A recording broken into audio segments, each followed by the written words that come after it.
오늘 읽으신 본문 요한복음 13장 1절에서 20절 말씀을 중심으로 해서 사랑과 섬김의 본이 되신 예수님이라고 하는 제목으로 함께 은혜를 나누기를 원합니다. 예수님께서요 십자가를 지시기 전에 제자들의 발을 씻기는 모습은요 인류 역사상 가장 위대한 사랑과 섬김의 표현 중에 하나일 것입니다. 오늘 읽으신 본문 말씀은요 예수님께서 이제 십자가를 지시기 전에 제자들의 발을 씻기시며 보여주신 사랑과 섬김의 그런 이야기입니다. 오늘 이 말씀을 통해서 우리는 예수님의 사랑의 본질과 또 우리가 하나님의 자녀로 또 예수님의 제자로 우리가 따라가야 할 삶의 자세를 배우게 될 것입니다. 그러면 이 사랑과 섬김의 본이 되신 예수님은 어떤 분이십니까? 오늘 본문 말씀을 통해서 세 가지로 살펴보고 은혜 받기를 원합니다. 먼저 1절에서 5절 말씀을 보시면은요, 이 제자들의 발을 씻기신 예수님에 대해서 나오고 있는데요. 세상을 떠나서 이제는 아버지께로 돌아갈 때가 이른 줄 아신 예수님은 자신을 팔려고 하는 자가 그 자리에 함께 있음에도 불구하고 자기 사람들을 끝까지 사랑하시기로 결단을 하십니다. 오늘 1절 말씀 같이 한번 읽겠습니다. 6월절 전에 예수께서 자기가 세상을 떠나 아버지께로 돌아가실 때가 이른 줄 아시고 세상에 있는 자기 사람들을 사랑하시되 끝까지 사랑하시니라. 끝까지 사랑하시니라. 끝까지란 말은요 헬라어로 헤오스텔로스라는 말인데요, 완전하게 혹은 최종적이라는 의미로 어떤 상태나 행위가 특정한 지점이나 시점까지 지속됨을 의미하고 있습니다. 그래서 이 끝까지 사랑하시니라 라고 하는 의미는요, 예수님의 사랑이요 시간적으로나 또 공간적으로나 심지어는 죽음까지도 초월하는 무한하고 완전한 사랑이라고 하는 것을 보여주시는데요, 그래서 예수님은 저녁을 잡수시던 자리에서 일어나서 수건과 대야를 드시고 예수님 씻어주시는 그런 모습을 보게 됩니다. 4절 5절 같이 한번 읽겠습니다. 4절 5절 저녁 잡수시던 자리에서 일어나 겉옷을 벗고 수건을 가져다가 허리에 두르시고 이에 대야에 물을 떠서 제자들의 발을 씻으시고 그 두르신 수건으로 닦기를 시작하여 그리고 수건과 대야를 드시고 아버지께서 모든 권세를 맡기신 그 엄청난 손으로 이제 제자들의 발을 씻겨 주시는 그런 내용입니다. 여러분 다 아시죠? 그죠? 이스라엘 사람들은요 샌들을 신고 다녀요. 우리나라 여자분들도 여름에는 샌들을 많이 신고 다니고요, 저도 여름에는 이 발에 땀이 많이 차서 샌들을 하나 구입을 했었는데 몇 년 동안 묵혀놓다가 올해 여름은 거의 매일 신고 다녔어요. 거의 매일 신고 다녔었는데 그렇습니다. 이스라엘 사람들도 주로 샌들을 많이 신고 다니는데요, 발에 먼지가 많이 묻어서 외출을 하다가 집에 돌아오면 발을 꼭 씻게 됩니다. 여러분도 외출했다 돌아오면 발을 씻잖아요. 이스라엘 사람들은 샌들로 먼지가 많이 묻어서 집에 오면 발을 씻어 주었는데요, 이스라엘 풍습은요 자기가 자기 발을 스스로 씻지 않았습니다. 여러분의 발을 스스로 씻으시잖아요. 그죠? 근데 이스라엘 사람들은 자기가 스스로 발을 씻잖아요. 그럼 어떻게 해야 돼요? 누군가가 발을 씻어 줘야 돼요. 그래서 종이 있는 집은 종이 주인의 발을 씻어 줘야 되고, 또 스승이 있으면 제자가 스승의 발을 씻어 줘야 되고, 종이 없으면 어떻게 해요? 서로 품앗이 해가지고 서로 네가 나를 씻어주면 내가 너의 발을 씻어주겠다. 그래서 서로 씻어 주었다고 그래요. 그래서 특별히요 당시에 이런 풍습이 있었고요, 혹시 이제 집에 손님이 오면은요 발을 씻겨주는 것이 일반적인 예절이었다고 하는 것입니다. 여러분 집에 손님이 이제 추석 때 명절 때 오시면 여러분 발을 좀 씻어주시기를 바랍니다. 아멘을 아무도 안 하세요. 손님이 오시면 발을 좀 씻어주는 거 유대인의 풍속이었는데 저는 한 번도 그래 본 적이 없고, 여러분도 아마 그래 본 적 없죠? 자녀가 여러분의 집을 방문하면 자녀들의 좀 발을 씻어주고, 또 뭐 작은 아버지나 또 여러분의 시누이들, 그죠? 싫어하는 시누이들이 오면 발을 좀 씻어주고, 이렇게 하면 참 은혜가 충만할 텐데 아마 씻으려고도 하지 않을 거고, 그죠? 발을 내맡기지도 않고 서로 어색해서 아마 그렇게 하지 않을 것이라고 생각되는데요. 하지만 이 손님이 오면 발을 씻겨주는 것인데요, 그 일은 주인이 하는 것이 아니라 노예나 종이 하는 일이었고, 그렇다고 그래요. 특별히 그 중에서도 여자들이 많이 했고 남자는 거의 하지 않았다, 뭐 이렇게 되고 있는데요. 하물며 오늘 본문에서 나오는 세족식에서 스승이 제자의 발을 씻기는 것은요, 상상조차 할 수 없는 일이었습니다. 그런데 그렇게 하면 제자들은요, 서로의 발을 씻어 주어야 했었어요. 그런데 이들은 예수님의 제자이면서도 스승인 예수님의 발을 씻어드리지도 않았다고 하는 것입니다. 왜 그랬냐면, 이들은 이미 여러 가지 사건을 통해서 이제 예수님이 왕이 될 것을 감으로 알았어요. 그리고 그 전에도요, 이 권력, 예수님이 왕이 되면 나는 우편에, 예수님의 좌편에 앉아가지고 서로 간의 주도권 다툼을 하기 위해서 서로 시기하고 질투했습니다. 그런 마음으로 서로 발을 씻겨줄 수 있겠습니까? 그죠? 은혜스러운 마음이 되어도 서로 발을 씻겨주기가 참 어려운데, 서로 시기하고 질투하고 발을 씻겨주는 순간 나는 그 사람의 뭐가 되는 거예요? 서로 막 경쟁하고 시기하고, 내가 예수님이 왕에 오르면 내가 더 예수님께 잘 보여서 예수님이 가까이에서 돼야 되는데, 내가 제자들의 서로 발을 씻어주는 순간 자기는 종이 되고 노예가 되는 낮은 위치에 처한다는 것을 스스로 증명하는 것이기 때문에 서로 눈치 보면서 발을 씻어주려고 하지 않았다고 하는 것입니다. 그래서 권력의 주도권 다툼이 있는 이곳에 서로 긴장 관계가 흐르고 있었고, 그래서 서로 섬길 수 없게 되었다는 것입니다. 그래서 제자들은 서로 네가 먼저 내 발을 씻어주기를 바랐고, 발을 먼저 씻어주는 사람이 낮아지는 것으로 생각해서 서로 버티고 있었던 것이 아닌가, 이렇게 생각이 되고, 그런 그들은 이렇게 긴장 관계에 있기 때문에 스승이신 예수님의 발을 씻어주는 것조차도 잊어버리고 있었습니다. 이런 제자를 보신 예수님은요, 그들에게 훈계를 할 수 있었고 책망을 하실 수도 있었어요. 그리고 예수님은 당장 나의 발을 씻어달라, 그렇게 요구를 하실 수도 있었습니다. 그런데 예수님은 반대로 그들의 종이 되어서 제자들의 발을 씻어 주셨습니다. 이 모습은요, 아주 개구장이의 발을 씻어주는 자애로운 어머니의 모습과도 같다고 하는 것입니다. 그러면 예수님은 그 제자들 중에, 12제자 중에 누구의 발을 먼저 씻어 주셨을까요? 여러분, 성경을 아무리 읽어봐도 그 내용은 나타나고 있지 않습니다. 초대교회의 교부인요, 요한 크리스토톰, 여러분 이름을 들어보셨을 거예요. 너무나 유명하신 분인데요, 요한 크리스토톰은 아마도 가룟 유다의 발을 먼저 씻어 주셨을 것이다, 이렇게 아마 생각을 하고 있습니다. 오늘 2절 말씀에 가룟 유다에 대해서 나오잖아요. 우리 2절 말씀 한번 같이 한번 읽겠습니다. 마귀가 벌써 시몬의 아들 가룟 유다의 마음에 예수를 팔려는 생각을 넣었더라. 가룟 유다, 여러분 아시잖아요. 예수님을 팔아 넘기려고 하는데, 오늘 본문에서는요, 마귀가 가룟 유다의 마음에 예수를 팔려는 마음을 넣었더라, 스스로 결심했다, 이런 게 아니라요, 마귀가 이미 구원자 되신 예수 그리스도를 팔아서 십자가에 넘기려고 하는 그런 계략을 꾸며서 예수님을 죽여버리면 구원의 역사를 이루지 못하고 방해할 수 있기 때문에 그 일에 적합한 예수님의 제자 중 하나인 가룟 유다의 마음에 예수를 팔려는 그런 마음을 넣었다, 이렇게 하고 있는데요, 이런 가룟 유다의 마음을 예수님은 알았을까요, 몰랐을까요? 같은 자리에 있었지만 알았을까요, 몰랐을까요?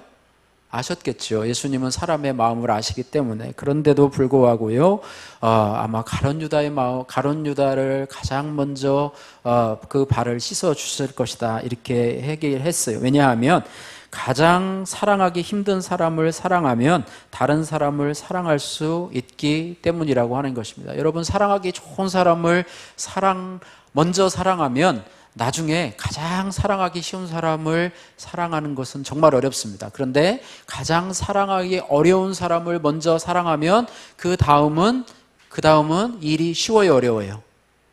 여러분, 하는 일 중에서도요, 가장 하기 싫고 어려운 일을 먼저 하는 편입니까? 아니면 내가 좋아하는 일만 먼저 하는 편이고 싫어하는 일은 나중에 하는 편입니까? 그죠? 아이들도 학교에 갔다 와서 먼저 노는 아이들이 있고요. 숙제를 마지막에 하는 아이들이 있어요. 그런 어떤 아이들은 내가 숙제를 먼저 해놓고 그 다음에 그러면 그 후는 어때요? 자유롭게 놀 수가 있는데 어떤 아이들은 신나게 놀고 나서 11시, 12시 됐는데도 못하고 아침에 일찍 일어나서 막 짜증내고 숙제를 못해서 힘든데 예수님께서도 가장 사랑하기 힘든 제자 중 하나인 이 가룟 유다의 발을 먼저 씻어주신다면 그 일로 인해서 그 나머지 사랑하는 제자들의 발은 그저 쉽게 씻어줄 수 있었을 것이다. 이렇게 추측을 합니다.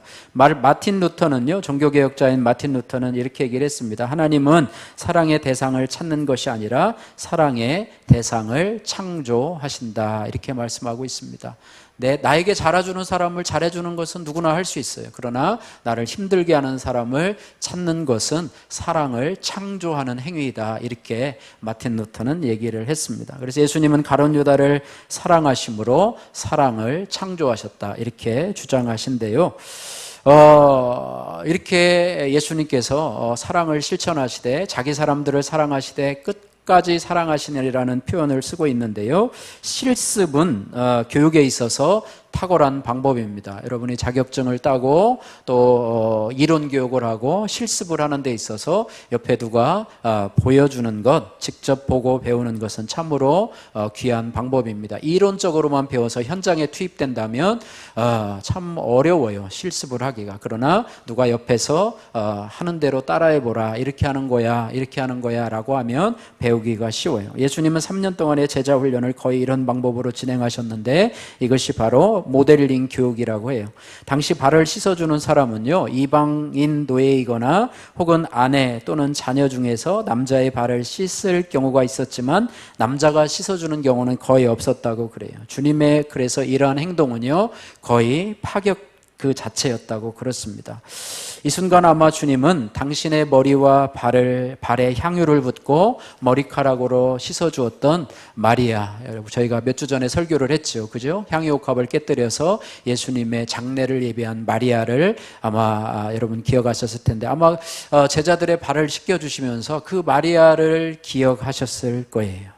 그래서 주님을 향한 뜨거운 사랑으로 섬김의 표현을 했던 이 마리아처럼 이제 예수님은 제자들을 향한 사랑으로 친히 섬김을 보여주셨다고 하는 것입니다. 그래서 예수님께서 제자들의 발을 씻기는 것은요, 단순한 봉사를 넘어서 이벤트를 넘어서 자신의 낮아짐과 섬김을 통해서 제자들에게 중요한 가르침을 주고자 하셨던 그런 모델링 교육이라고 하는 것입니다. 그래서 예수님은요, 죽음을 앞두고 제자들을 끝까지 사랑하며 섬기기 위해서 발을 씻으시는 적용을 해주고 있는데 이러한 낮아지는 섬김이 가장 권세 있는 행동이라고 하는 사실을 우리가 기억해야 할 것입니다. 적용 질문입니다. 여러분에게 예수님처럼 이제 인생을 마감할 날이 얼마가 되지 않았다면 내게 붙여준 사람들에게 여러분 가장 하고 싶은 행동은 무엇입니까? 여러분 적용해 보시고 소그룹에서 나눠보시기를 바랍니다. 두 번째로요, 6절에서 15절에 보면 우리가 행해야 할 본을 보여주신 예수님에 대해서 말씀을 해주고 있습니다. 6절에서 8절을 보시면요, 아까도 얘기했지만 이제 가룟 유다의 발을 먼저 씻겨주신 예수님이 그 다음에는 누구를 씻겨주냐면 수제자인 베드로의 발을 씻겨주려고 이제 하자 이 베드로의 반응이 6절에서 8절까지 나와 있습니다. 6절에서 8절 말씀 같이 한번 읽겠습니다. 시몬 베드로에게 이르시니 베드로가 이르되 주여 주께서 내 발을 씻으나이까? 예수께서 대답하여 이르시되 내가 하는 것을 내가 지금은 알지 못하나 이후에는 알리라. 베드로가 이르되 내 발을 절대로 씻지 못하시리이다. 예수께서 대답하시되 내가 너를 씻어주지 아니하면 내가 나와 상관이 없느니라. 이렇게 말씀하고 있는데요, 베드로가 예수님이 보여주시는 섬김과 대속의 사랑을 아직 모르기 때문에 예수님, 특별히 스승이 제자의 발을 씻는 것은 도리가 아니라고 생각했던 이 베드로는요, 예수님 당신이 나의 발을 씻어주는 것을 못하겠습니다. 거절하는, 거부하는 그런 모습을 보여주는데요. 8절에 예수님은 베드로에게 이렇게 말씀하십니다. 내가 너를 씻어주지 아니하면 내가 나와 상관이 없느니라. 참 엄청난 말씀이잖아요. 그죠? 내가 너와 상관이 없느니라 라는 말이 있는데요. 이 상관이 있다라고 하는 단어의 원어적 의미는요, 함께 받을 유산, 또 함께 할 목, 그러니까 내가 너와 상관이 없느니라고 하는 말은 내가 너의 발을 씻는 것을 거부하면 함께 받을 유산이 없다. 함께 받을 몫이 없다. 이렇게 말씀하고 있는 것입니다. 우리가요, 예수님으로 인해서 하나님의 자녀가 되면은요, 그 아들과 함께 우리가 영원한 유업을 상속으로 받게 되는 것, 우리가 성경 공부를 통해서 아시잖아요. 그죠?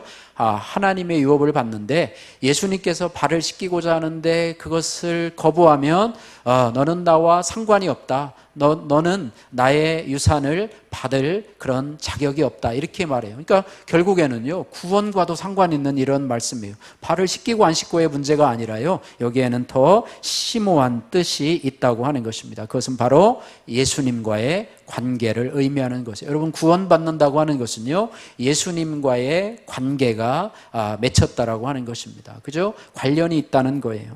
발을 씻는 것은요, 1차적으로 발에 묻은 먼지, 더러움을 씻어낸다라는 그런 의미이지요. 그러나 발을 씻기는 것의 영적 의미는 무엇이냐면 우리의 죄를 씻어주시는 그리스도의 구속 사건을 상징적으로 의미하고 있습니다. 처음에 발 씻기를 거절했던 베드로는요, 이제 예수님의 이 말을 듣고 자신의 발뿐 아니라 손과 머리도 씻어달라고 이야기를 하지요. 옆에 있던 제자들은 예수님 때문에 한 번 당황했고 베드로 때문에 2번 당황했을 것입니다. 그런 베드로를 향해서 주님은 이렇게 말씀하십니다. 이미 목욕한 사람은 발만 씻으면 된다. 이렇게 말씀하고 있습니다. 이것은 예수님으로 말미암아 정결하게 되었다 할지라도 매일매일 우리가 짓는 그런 자범죄로 인해서 죄를 날마다 회개해야 된다. 이렇게 말해요. 여러분, 구원파들 어떻습니까?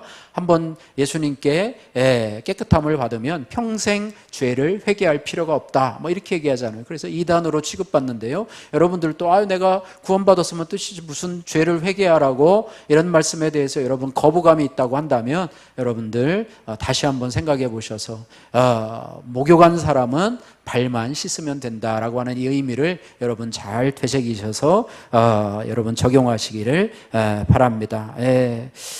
세족식 자체는요, 이것을 통해서 무엇을 보여주시냐면 제자들에게 섬김의 본을 보여주시면서 서로 섬김의 삶을 살라는 교훈을 주시기 위함인데요, 베드로의 질문에 답하실 때 세족과 목욕을 연구하면서 세족의 회개의 의미를 포함시켜 주십니다. 그래서 주님께서 제자들의 발을 씻어주는 것은 영적으로 죄를 씻어주는 행위이자 또 섬김의 모습임을 동시에 보여주는 것입니다. 그래서 제자들의 발을 다 씻기신 후에는요, 14절에 이렇게 말씀하고 계십니다. 14절 같이 한번 읽겠습니다.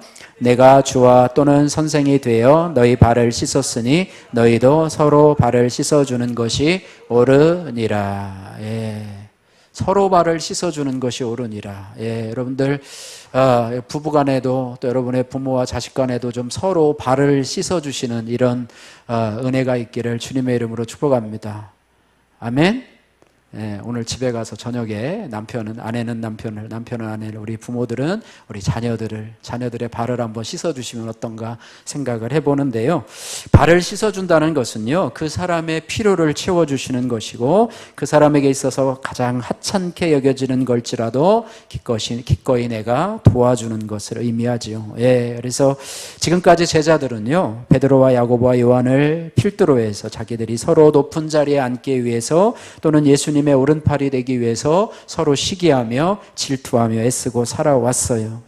물론 주님을 열정적으로 사랑하려는 그런 것에는 문제가 될 것이 없지만, 그러나 그 목표로 인해서 옆에 있는 다른 동료 제자들에게 피해가 될 수 있다는 것을 깨닫지 못하는 거예요. 나 혼자 열심히 주님을 믿고 따르며 최고가 되라고 말씀하지는 주님이 않으셨다는 것입니다. 주변을 돌아보고 또 동료와 동역자들을 챙기고 또 우리의 가족들을 챙기고 우리의 힘든 지체들을 챙기고 그가 지금 필요한 것이 무엇인지를 살펴보라는 것입니다. 그래서 우리도 다른 사람의 발을 씻겨주는 또 상징적인 의미겠지요. 그래서 사회적 지위와 역할에 상관없이 모든 사람을 존중하고 사랑과 복음으로 섬기는 것이 진정한 그리스도의 몸이다. 이렇게 말씀하고 있습니다. 저도 우리 시각 장애인들 또 지체 장애인들 또 지적 정신 장애인들을 이렇게 섬길 수 있는 그런 은혜를 허락하여 주심을 참으로 감사하고요. 이런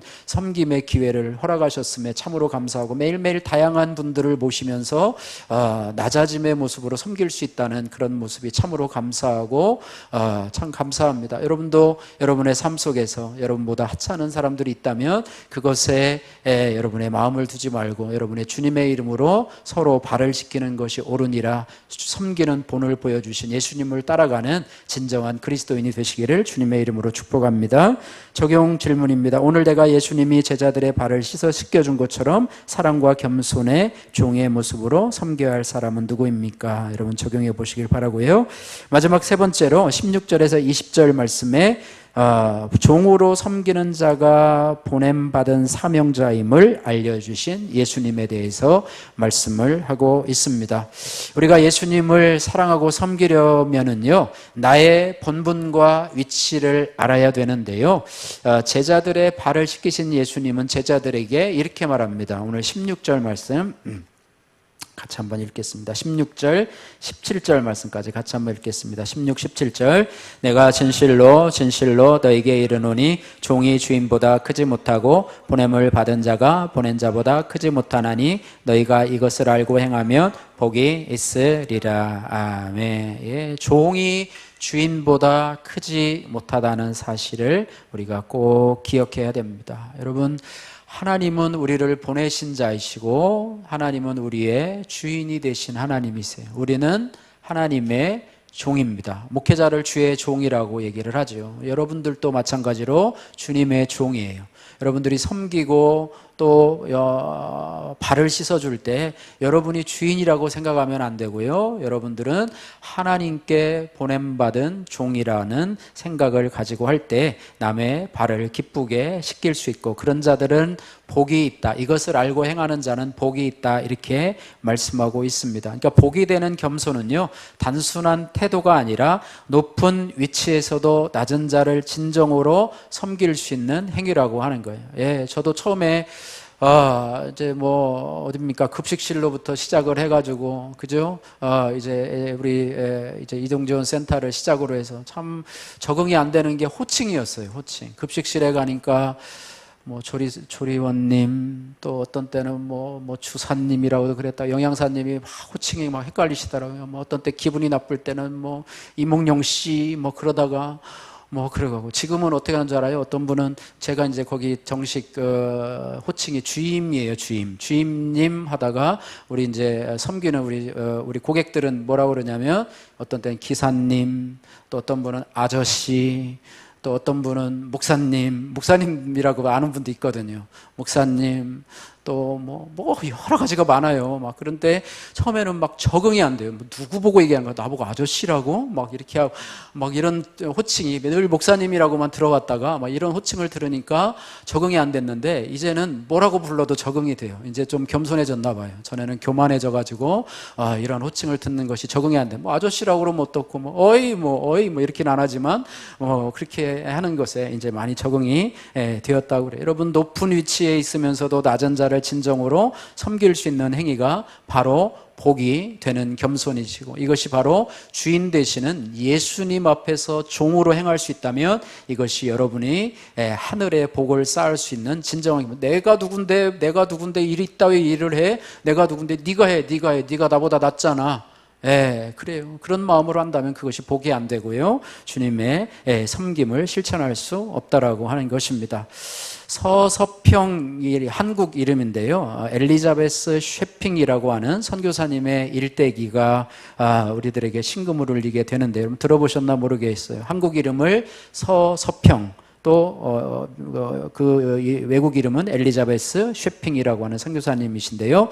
이분은 우리에게 섬김의 본을 보여주시는 모습입니다. 1912년 32세의 나이에 독일계의 미국인 간호사로 한국에 와서요, 54세로 일기를 마쳤는데 22년 동안 일제 점령기에 의료 혜택을 받지 못하니 광주의 궁핍한 지역을 중심으로 해서 제주도 또 추자도에서 간호 선교사로의 활동을 했고요. 미혼모, 고아, 한센인, 노숙인 등 가난하고 병약한 많은 사람들을 보살폈다고 그래요. 그래서 그는 나환자의 어머니라고도 불릴 정도였고요. 그가 받은 임금 대부분을 빈민과 병자, 여성을 위해서 사용했다고 그래요. 서 선교사는 검정고무신을 신고 한복을 입고 된장찌개를 먹으며 한국인으로, 또 한국인의 친구로 살았다고 합니다. 어쨌든 입양해서 키운 고아가 14명이나 되었다고 그러고요. 오갈 곳 없는 과부를 가족처럼 품어서 집에서 같이 지낸 사람이 38명이었다고 그래요. 약한 자를 위해서 많은 헌신과 섬김을 베풀다가 51세 나이에 이제 하늘나라로 갔는데요. 영양실조로 삶을 마감했다고 그래요. 그리고 자신의 몸마저 의학 연구용 시신으로 기증하면서 자신의 모든 것을 내어주었는데요. 장례식에 자신이 세운 이일학교의 학생들이 운고 행렬을 이루고 그 뒤로 수많은 여성들이 소복을 입고 장례 행렬을 따랐는데요. 이것은 광주 최초의 시민 사회정이었다, 이렇게 기록을 하고 있대요. 그래서 그가 떠난 그녀의 방에 가보니까 남은 것은 낡은 옷가지 몇 개와 반쪽이 된 담요, 동전 7전, 강냉이 2홉, 또 그의 좌우명이 적힌 메모지 한 장이 발견되었는데요. 그 서서평 선교사님의 그 쪽지에 담긴 좌우명이 뭐냐면 성공이 아니라 섬김이다, 이런 내용이었다고 그래요. 한번 따라해 볼까요? 성공이 아니라 섬김이다.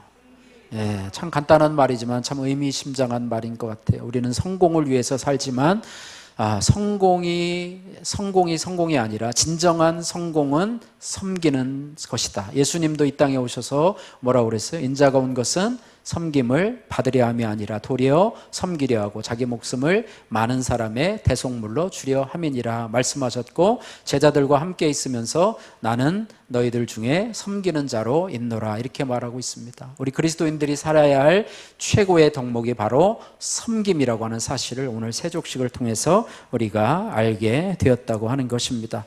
큐티인 묵상 간증입니다. 생색을 버리고 제리 라이더라고 하는 미군 남자분의 그런 큐티인 간증입니다. 미국의 가난한 가정에서 태어난 저는 어릴 때부터 교회를 다녔지만 무늬만 크리스찬이었습니다. 그러다가 결혼 후 외도하여 29년간의 결혼 생활을 이혼으로 끝맺었습니다. 이후 저는 같은 미군인 지금의 아내와 재혼하여 한국으로 발령을 받았습니다.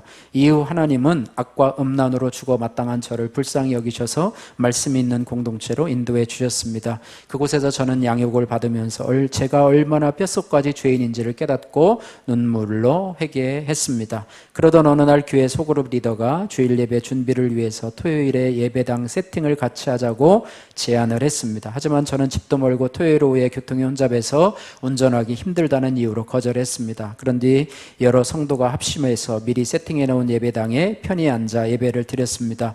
그러다 아내가 토요일마다 양육을 받기 시작했고요. 그래서 저는 아내를 교회에다 태워다 주고 아내가 양육받는 동안 소그룹 리더와 함께 예배당 세팅을 도왔습니다. 카펫을 깔고 바닥을 쓸고 많은 의자와 악기를 창고에서 꺼내놓고 쓰레기를 치웠습니다. 그렇게 몇 번을 하고 나니 어깨와 허리가 아파서 조금씩 생색이 올라오기 시작했습니다.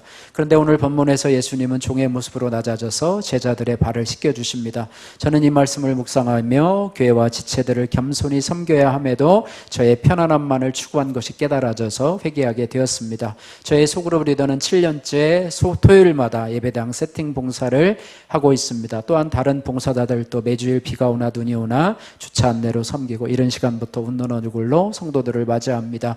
이런 지체들의 헌신 앞에 저절로 고개가 숙여지며 저의 구원을 위해 수많은 지체의 희생이 있었음을 깨닫게 됩니다.